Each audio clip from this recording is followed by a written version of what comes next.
हमारे साथ शो में इस बार एक स्पेशल गेस्ट शामिल हो रहे हैं। वो हैं पूर्व डिप्लोमेट एम्बेसडर प्रभु दयाल साहब।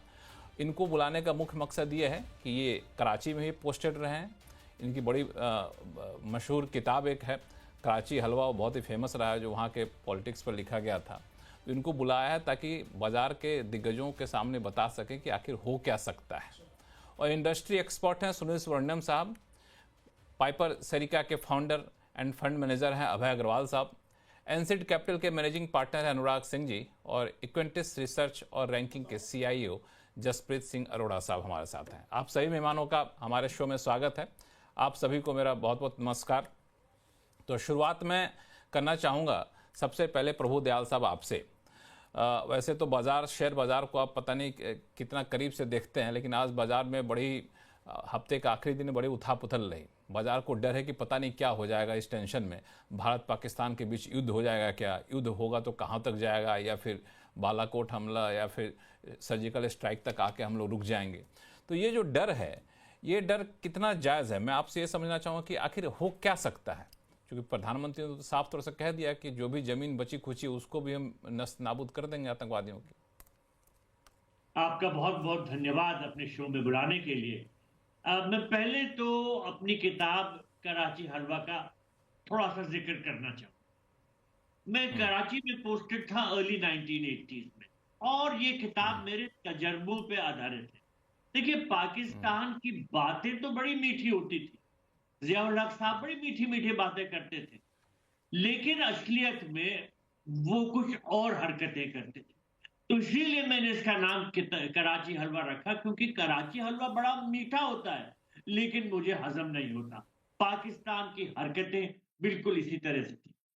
अब देखिए, आपने ये सही कहा कि बाजार में उथल पुथल है, और जहां तक मैंने आज पढ़ा है, स्टॉक मार्केट में गिरावट देखी गई है। और इसकी वजह यह है कि जो भारत और पाकिस्तान के बीच जो तनाव बढ़ रहा है, तो इन्वेस्टर्स जो हैं वो परेशान है कि क्या होगा। लेकिन देखिए, मैंने तो हमेशा से देखा है कि पाकिस्तान भारत के प्रति तनाव के रिश्ते पैदा करना चाहता है, हमेशा टेंशन चाहता है, क्योंकि पाकिस्तान को नहीं पचता कि भारत की इकोनॉमी अच्छा करे। जब हमारी इकोनॉमी अच्छा करती है तो उनको ये नागवार होता है। उनकी तो इकोनॉमी बिल्कुल बद से बदतर होती जा रही है। आपको पता है कि पाकिस्तान की इकोनॉमिक कंडीशन कितनी खराब है, और जब वो देखते हैं भारत की तरफ तो उनको बड़ी इस बात पे आपत्ति होती है। और देखिए, पाकिस्तान की एक कोशिश रहती है कि किस तरह से भारत को नुकसान पहुंचाया जाए, उसकी पॉलिटिकल सिचुएशन खराब हो और उसकी इकोनॉमिक नीचे जाए। और इसीलिए ये पाकिस्तानी कहते थे कि we will bleed India by 1000 cuts. इनकी पॉलिसी तब भी यही थी जब मैं पाकिस्तान में था, और आज भी यही, कोई बदलाव नहीं है। और वहां पर जो आर्मी है वो ही पूरा कंट्रोल करती है, और आर्मी जो है वो इंडिया के प्रति बहुत घृणा रखती है। तो हमको ये बात ध्यान में रखनी चाहिए कि वो हमेशा से ही ऐसा करते आए हैं कि भारत का नुकसान हो, लेकिन हमें अपना नुकसान नहीं होने देना चाहिए। हमें घबराना नहीं चाहिए कि हमारा स्टॉक मार्केट गिर जाएगा वगैरह। अब देखिए, भारत सरकार कुछ जवाबी कार्रवाई जरूर कर रही है और करती रहेगी।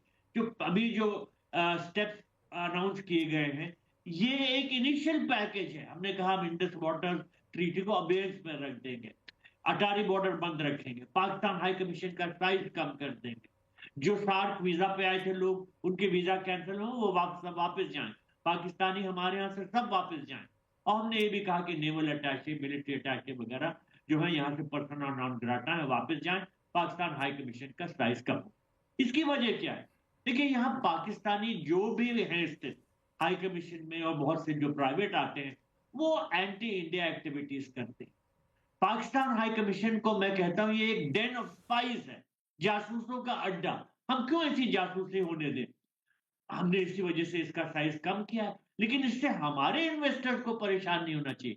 भारत सरकार तो वही कदम उठा रही है जो देश के लिए अच्छा है। अब बात ये उठ रही है प्रभु कि दयाल क्या साहब, इसमें मैं थोड़ा सा एक सवाल और जोड़ना चाहूँगा, क्योंकि आपने जी, कहा कि आप कराची में रहे भी हैं और एम्बेसडर भी रहे हैं, तो आपको काफ़ी तजुर्बा है। तो अभी के हालात में जिस जंक्शन पे हम लोग खड़े हैं, भारत पाकिस्तान के बीच जो तनाव जैसे हालत है, तो उसके क्या स्टेप आप देख सकते हैं, क्या हो सकता है, अधिक से अधिक कहां तक जा सकते हैं ये तनाव?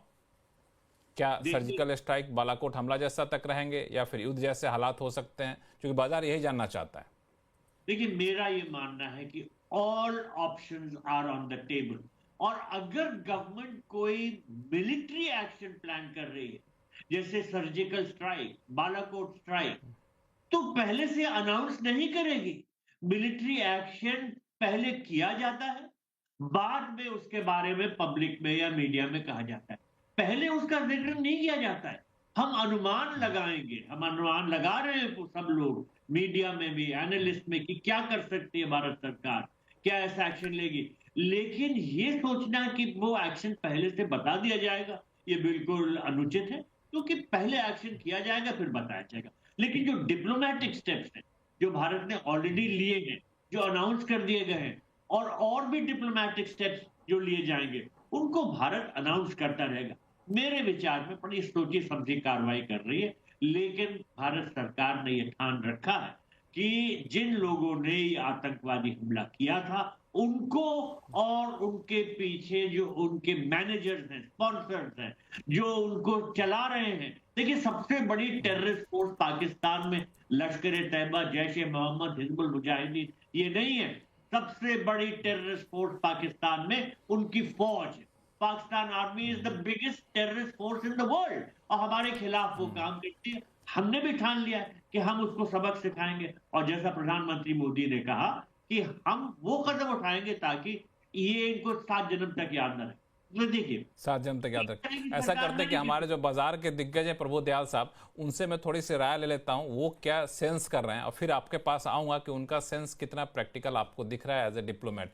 सुनील सुब्रमण्यम साहब, बाजार को टेंशन तो लग रहा है, जिस तरीके का उतार चढ़ाव देखने को मिला भारत पाकिस्तान तनाव को लेकर के, बाजार क्या मान के चल रहा है कि क्या हो सकता है?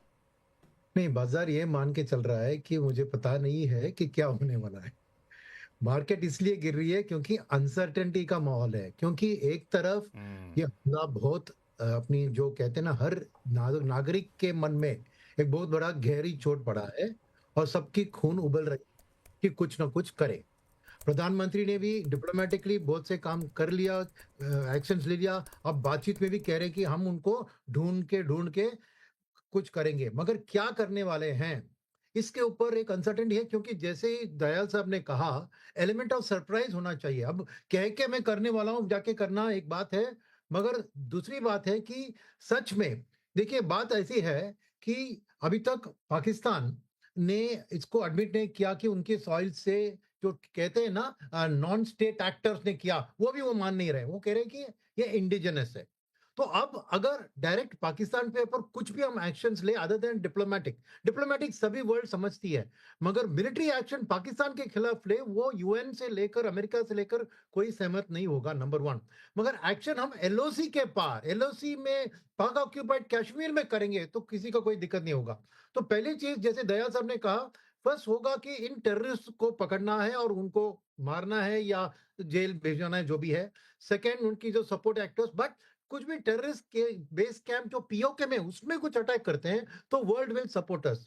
तो शायद ये क्लैरिटी मार्केट को अभी नहीं मिली है कि किस तरह ये एक्शन, क्योंकि पाकिस्तान भी एग्रेसिवली काउंटर कर रही है। हमने इंडस वाटर्स को रद्द कर लिया तो उन्होंने शिमला पैक्ट को रद्द कर लिया, तो उधर लाइन ऑफ कंट्रोल पे ऑलरेडी वो फायरिंग शुरू हुआ है। तो वो भी, तो इसीलिए ना वर्ल्ड की एक सोच होगी कि ये इसको एस्केलेट न किया जाए। वो एक तरफ मोदी जी के ऊपर एक दबाव वो है, और दूसरी हमारे देशवासियों को है कि कुछ कर दिखाना है। तो ये अनसर्टेनिटी का माहौल है ना, यही मार्केट को आज दिक्कत पहुंचा रही है, डरा रहा है। हालांकि प्रभु दयाल साहब ने कहा भी कि ऐसे माहौल में अनसर्टेनिटी रहेगा ही, क्योंकि सरकार कुछ करेगी तो बताकर तो करेगी नहीं, जाहिर तौर पे कोई मिलिट्री एक्शन लेगी भी तो बताकर नहीं करेगी। हाँ, एक मोटे तौर पे सरकार के भीतर सोच क्या हो, प्रधानमंत्री ने साफ तौर से बता दिया है। हमारे साथ एक और मेहमान हैं, अनुराग सिंह साहब। वैसे तो बाहर रहते हैं, यूएस से देखते हैं सारा कुछ, इंडिया के मार्केट पर भी नज़र रखते हैं। अनुराग सिंह साहब, क्या मान के चल रहे हैं आप लोग कि क्या करेंगे तो बाजार डरेगा नहीं, क्या करेंगे तो बाजार डर जाएगा? तो लक्ष्मण जी, आई वुड एग्री विद जो दयाल साहब ने कहा। देखिए, हम लोग जियोपॉलिटिकल एक्सपर्ट्स तो नहीं हैं, तो मैं तो अपने मार्केट पर ही स्टिक करूंगा। लेकिन मुझे एक आध बात उनकी अच्छी लगी कि हिंदुस्तान की इकोनॉमी ही है जो कि बेहतर कर रही है, और इसको आसपास में साउथ ईस्ट एशिया में सब लोग ऑब्जर्व भी कर रहे हैं। सो ऑफ कोर्स हमें उसका भी ख्याल रखना है, उसको डिरेल नहीं होने देना है, वर्सेस अ पाकिस्तान जो कि almost down in the dumps है, right? So we have to understand के there is a reason why India is doing well, तो हमें उसको कायम रखना है, और बाकी किसी की मिजरी में हमें प्रॉफिट तो नहीं खोजना है, तो उससे मैं कुछ कहने से बचूंगा। But at the same time I would say Lakshman ji के इस समय एक तो the last thing world needs is another war, right? So एक और फ्लैश पॉइंट दुनिया नहीं देखना चाहती है। बट इस समय कंपेयर टू 7-8 साल पहले अगर जाएं, तो इस समय इंडिया का सपोर्ट बहुत स्ट्रांग है यूएस में, वर्सेस पाकिस्तान जो कि एक जमाने में हुआ करता था for Jio political reasons. But आज इंडिया के लिए बहुत ज़्यादा सपोर्ट है, और आज की सरकार भी इंडिया के लिए ज़्यादा पॉजिटिव है इस समय। तो ये सारी चीज़ें इंडिया को सपोर्ट करती हैं लक्ष्मण जी, और in that view I would say that people should stay constructive, stay positive. सरकारें अपना काम करेंगी, लेकिन हम लोग अगर मार्केट्स पे फोकस करें लक्ष्मण जी, तो ओवरऑल मेरा, देखिए हम लोग जिस समय पे चल रहे थे, तो मेरा मानना ये था कि जो 20 से 24 तक रिटर्न्स बने हैं इन्वेस्टर्स के, वो कुछ मॉडरेट होंगे, एवरेज आउट होगा। मार्केट में लॉ ऑफ एवरेजेस हमेशा प्ले करता है, तो अल्टीमेटली मार्केट्स अपने एवरेजेस पर आएगा। और अगर कुछ पिछले 3-4 साल अबव एवरेज रिटर्न्स के रहे हैं, तो अभी मॉडरेट भी होंगे रिटर्न्स। तो आई थिंक ये ऐसे ही FY25 FY26 मॉडरेट रिटर्न्स का समय था। हम अर्निंग्स को वॉच करेंगे, और हम अपनी इकोनॉमी की ग्रोथ को वॉच करेंगे, जो कि दोनों ही बेहतर लग रही हैं, लेकिन वो थोड़ी मॉडरेट होंगी। इस लिहाज से हम अपना एसेट एलोकेशन जारी रखेंगे लक्ष्मण जी। बिल्कुल आपने सही कहा कि इस लिहाज से एसेट एलोकेशन जारी रखेंगे। ये शॉर्ट टर्म कुछ इवेंट है, इसको बहुत ज़्यादा ध्यान देने की जरूरत नहीं है। अभय अग्रवाल साहब, तो इसको छोड़ दिया जाए, अब जो करना है भारत सरकार करेगी, और दोनों देशों के बीच में कोई तुलना तो है नहीं, ना तो इकोनॉमी के मामले पे तुलना है, ना तो आर्मी के मामले पे या फिर सेना के मामले पे तुलना है। हम लोग कई गुना उनसे ज़्यादा मजबूत हैं, और जैसा कि अभी कह भी रहे थे अनुराग सिंह साहब कि दुनिया में हमें ज़्यादा सपोर्ट मिलेगा। बस जब 1971-72 की बात थी, उससे ज़्यादा सपोर्ट आज की तारीख में, हम ज़्यादा बलवान हैं, तो हम क्यों डरे?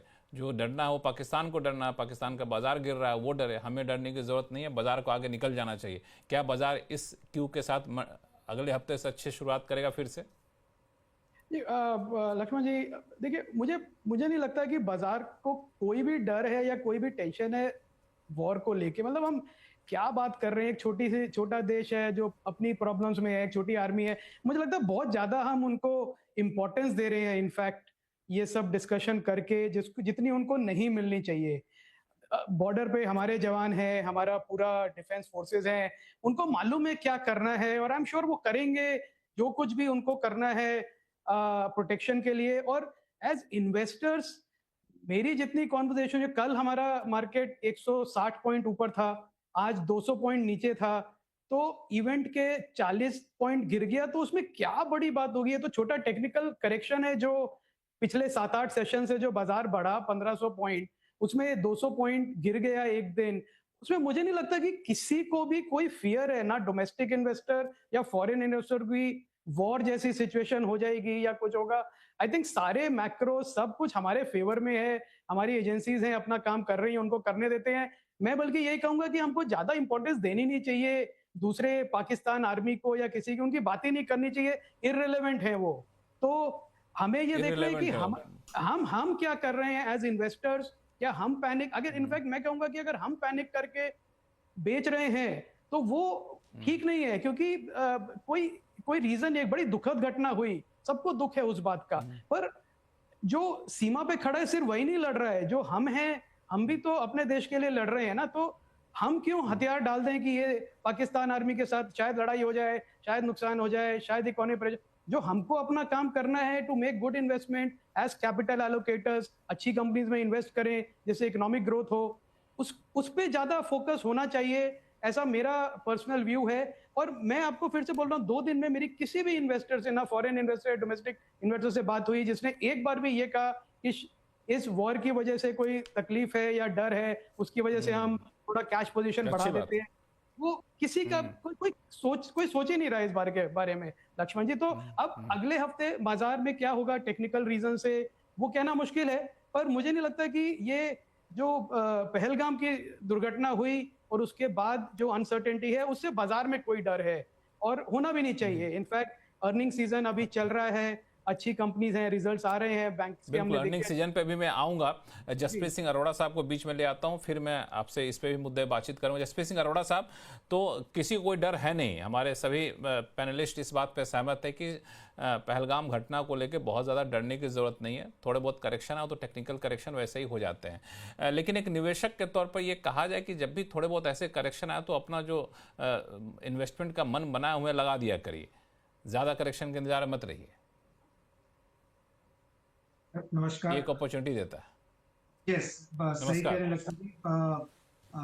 तो आज अगर आप देखेंगे तो more than Nifty, I think Nifty is less than 1% down, mid and small caps 3-4-5% and as much as 8-10% down है। तो ये स्टॉक स्पेसिफिक अपॉर्चुनिटीज बहुत हैं आज जैसे दिन में।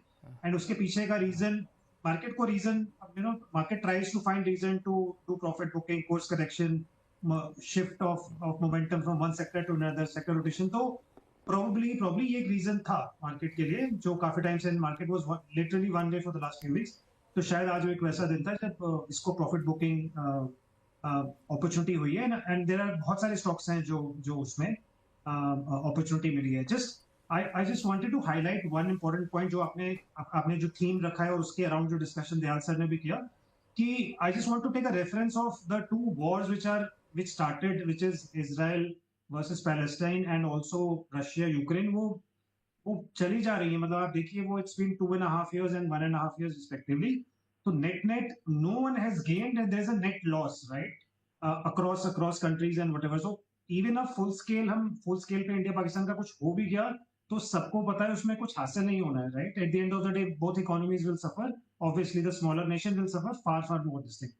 So I don't think there'll be anything catastrophic, surgical strikes and whatever the government has to plan, they will do and life will move on as we have done in the past, right। but action obviously कुछ ना कुछ जरूर लिया जाएगा, but इसको full scale में ले जाके कोई achievement नहीं होगा, because we have a template, right। अभी लास्ट अचीवमेंट नहीं होना, कुछ उसका हासिल नहीं है, कोई ना रशिया आज पीछे हटा आज तक और ना ही इजराइल पीछे हटा, चले लड़े जा रहे व्हाट्स द मतलब वो there's no end to wars one they start, there's no end। बिल्कुल। प्रभु दयाल साहब, मैं अगले विषय पे जाऊं, लेकिन एक जो पॉइंट अभी जसप्रीत साहब ने उठाया वो बड़ा इंपॉर्टेंट पॉइंट है। कई बार हम लोग इस तरह के डिस्कशन में आया भी था कि वॉर आज के तारीख में बहुत ज़्यादा प्रैक्टिकल सॉल्यूशन माना नहीं जाता है। जो रशिया की बात इन्होंने की, इजराइल की बात की, चले जा रहा है, भले ही सामने वाला कंट्री बहुत छोटा सा है, उसके सामने कोई उसकी औकात नहीं है, फिर भी खत्म नहीं हो रहा है। तो ये इंडिया को भी समझ में आता है, क्यों? जी बिल्कुल, प्रधानमंत्री जी ने तो कहा ही है, it is not an era of war. हम नहीं चाहते किसी तरह से लड़ाई हो, लेकिन जिन लोगों ने ये आतंकवाद का जो इंसिडेंट है हमारे खिलाफ किया है और इनोसेंट लोगों की जानें ली हैं, क्या उनको पनिश ना किया जाए? ये सरकार की ड्यूटी है कि ऐसे आतंकवादियों को ढूंढ के पकड़े, कहां भी छुपे, उनको निकाले, मारे, पब्लिक के सामने उनको फांसी दे।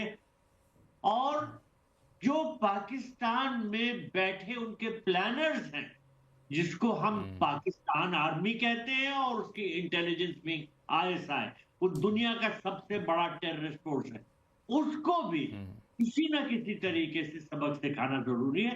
पाकिस्तान में बहुत से इंटरनल रेवोल्यूशनरी मूवमेंट चल रहे हैं, बहुत से ऐसी संस्थाएं जैसे बलूचिस्तान लिबरेशन फ्रंट, तहरीक तालिबान पाकिस्तान, इन सब की हमको सहायता करनी चाहिए ताकि ये अपनी आर्मी से लड़े और उस आर्मी को सबक सिखाएं। मिलिट्री ऑप्शन एक्सरसाइज किया जाएगा नहीं किया जाएगा ये गवर्नमेंट डिसाइड करेगी, और एक्सरसाइज करेगी भी तो उसके बाद ही बताएगी। तो मेरे विचार में अभी हम सिर्फ डिप्लोमेटिक ऑप्शन पे फोकस कर रहे हैं, जिसमें एक strengthening of revolutionary movements with in Pakistan एक बड़ा इंपॉर्टेंट डिप्लोमेटिक ऑप्शन है। बिल्कुल। मैं थोड़ा सा प्रभु दयाल साहब, मैं एक स्पेसिफिक सवाल पूछता हूं, फिर मैं आपसे यूएस रिलेशन पे जाऊंगा। चूंकि कई लोग चर्चा करते हैं, चूंकि कई व्हाट्सएप ग्रुप में देख रहा होता हूं, सोशल मीडिया पर देख रहा होता हूं, तो बीइंग अ डिप्लोमेट, एम्बेसडर भी हैं आप, तो 3 ऑप्शन है मेरे जो निकल के आ रहा था। एक तो जो बालाकोट हम स्ट्राइक किया, सर्जिकल स्ट्राइक किया, कुछ वैसा ही है, उसी को बड़े पैमाने पर कुछ कर दिया जाए। दूसरा, बार बार जो हम कहते हैं कि अब पीओके को वापस लाने का समय हम ला कर दिखाएंगे, अब क्या वो समय आ गया है। तीसरा कि आतंकी ठिकाने जहां भी हो, पाकिस्तान के भीतर हो, वहीं चढ़ के आप हमला करिए। तो इन तीनों में आपके हिसाब से सबसे बेस्ट सुटेबल ऑप्शन क्या हो सकता है? देखिए, ये तो गवर्नमेंट डिसाइड करेगी किसमें, किस ऑप्शन में सक्सेस की सबसे अच्छी रेट है। ऑफ द टेबल नहीं, हम ये ना समझे कि ये नहीं करेगी, ये अच्छा है बुरा, वो सरकार इवैल्यूएट करेगी और डिसाइड करेगी। लेकिन मेरा ये मानना है कि अगर पाकिस्तान का ब्रेकअप होता है, जो कि बहुत लाइकली है, अगर वहां पर इतने रेवोल्यूशनरी मूवमेंट्स हैं और बलूचिस्तान अलग होना चाहता है और खैबर पख्तूनख्वा होना चाहता है, पाकिस्तान कमजोर होगा, तो हम पीओके हमको मिल सकता है। और अगर पाकिस्तान ऐसा कैसा बने रहेगा तो हमको पीओके लेने में बहुत कठिनाई होगी। तो हमें एक लॉन्ग टर्म स्ट्रैटेजी जरूर ध्यान में रखनी है कि अगर पाकिस्तान आर्मी कहती है we will bleed India by 1000 cuts, तो हमको ये कहना होगा we will break up Pakistan by 1000 blows. जो ये बदमाश लोग हैं, टेररिस्ट लोग हैं, इनसे हम शरीफ लोग जैसे नहीं पेश आ सकते। इनसे सख्ती का ही रवैया अपनाना चाहिए और भारत सरकार ने अब ये निश्चय किया है कि ऐसा ही करे। चलिए, अब एक दूसरे मुद्दे पे चलते हैं। पाकिस्तान को लेकर सारी चर्चा हो गई। अब अच्छी बात है कि बाजार के दिग्गजों ने कहा कि इसको लेकर बहुत टेंशन में ना तो हम है ना तो निवेशक है, तो बाकी ये फैक्टर इन हो चुका है। दूसरा है यूएस का, चूंकि टेंशन की बात चल रही थी कि यूएस का टेंशन था, टैरिफ टेंशन, वो लगभग खत्म होता दिख रहा है बाजार से। और अब ये भी साफ हो गया है, जो स्टेटमेंट वहाँ से आ रहा है, कि जो ट्रेड डील होगा तो जिन देशों के साथ सबसे पहले होगा उनमें से भारत एक है। दूसरा डेवलपमेंट ये हुआ कि एप्पल ने कहा जी यूएस को जितने सारे एप्पल हम एक्सपोर्ट करते हैं वो चाइना से नहीं, अब सारा वो बनाएंगे इंडिया में ही। अब मेरे पास एक सवाल है प्रभु दयाल साहब, उसका जवाब आप दे दीजिएगा, फिर बाकी मैं अपने पैनलिस्ट के पास जाऊंगा कि क्या ऐसा संभव है कि सिर्फ एप्पल ही नहीं, यूएस इस बात का दबाव डाले कि जितनी भी चीज़ें हैं वो चाइना मत बनाओ, इंडिया जैसे कंट्री से बनाओ। ऐसे में मान लें इंडिया जैसे कंट्री और कहता है ठीक है जी यहीं बनेगा, हम फैसिलिटेट करेंगे, तो क्या चाइना रेसिप्रोकल एक्शन ले सकता है, जिस बात की चेतावनी चाइना पहले भी दिया था कि आप मेरे हितों पर अगर आप यूएस के साथ ट्रेड डील करते हैं तो हम भी जवाबी कार्रवाई कदम उठाएंगे। ये कितना मुश्किल देख रहे हैं इसको? मैंने ये जरूर कहा कि अगर आपने ट्रेड डील की, किसी कंट्री ने भी अमेरिका के साथ ट्रेड डील की और उसमें हमारा नुकसान हो रहा है, हमारे कॉस्ट पे की, तो हम सख्त कदम उठाएंगे। उनको कहने दीजिए। देखिए, हमें अपना हित देखना है और मेरा ये मानना है कि अगर अमेरिका और चीन के टेंशन बढ़े हैं तो इसमें जरूर हमको कुछ फायदा देखना चाहिए। और अगर अमेरिकन मैन्युफैक्चरिंग इंडिया में हो सकती है तो हमें इस बारे में विचार करना चाहिए। लेकिन देखिए, ये ओवरनाइट नहीं शिफ्ट हो जाएगा। हम वो बेस, हम मैन्युफैक्चरिंग बेस बनाने में थोड़ा टाइम लगेगा, हमें उसकी शुरुआत तो करनी चाहिए। हमें जो चैलेंज है वो ये है कि इस अपॉर्चुनिटी को कैसे हासिल करें। अब आपने जो यूएस टैरिफ के बारे में बात की, देखिए उस संदर्भ में जो भारत ने पॉलिसी अडॉप्ट की वो बहुत अच्छी है।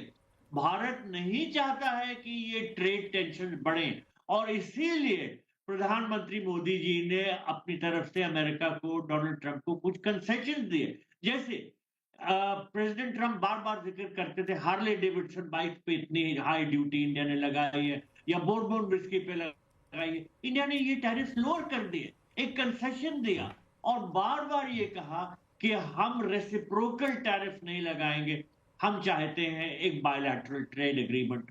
और पूरी कोशिश की भारत सरकार ने इस बायलैटरल ट्रेड एग्रीमेंट को हासिल करने के लिए, और यही हम देख रहे हैं कि अमेरिका का रवैया अब भारत के प्रति कैसा है। और आप ये सोचिए, अगर हमने रेसिप्रोकल टैरिफ लगाए होते तो क्या ये रवैया ऐसा होता? तो मेरे विचार में दोनों बातें हमको ध्यान में रखनी चाहिए कि हम किस तरह से अमेरिका के जो साथ रिलेशंस हैं, इकोनॉमिक रिलेशंस, वो और अच्छे करें और जहां तक चीन की बात है, देखिए चीन तो एक हॉस्टाइल कंट्री है और वो कहता है कि हमारे खिलाफ एक्शन लेगा अगर हम ट्रेड डील करेंगे अमेरिका के साथ, तो कहने दीजिए, सबकी बातों से डरना। इन सब बातों से डरना चाहिए। प्रभुदयाल साहब का बहुत बहुत धन्यवाद हमारे शो में जुड़ने के लिए और अपना अनुभव के आधार पर आपने जो स्ट्रेटेजिक पर्सपेक्टिव यहाँ पर रखने के लिए बहुत बहुत धन्यवाद।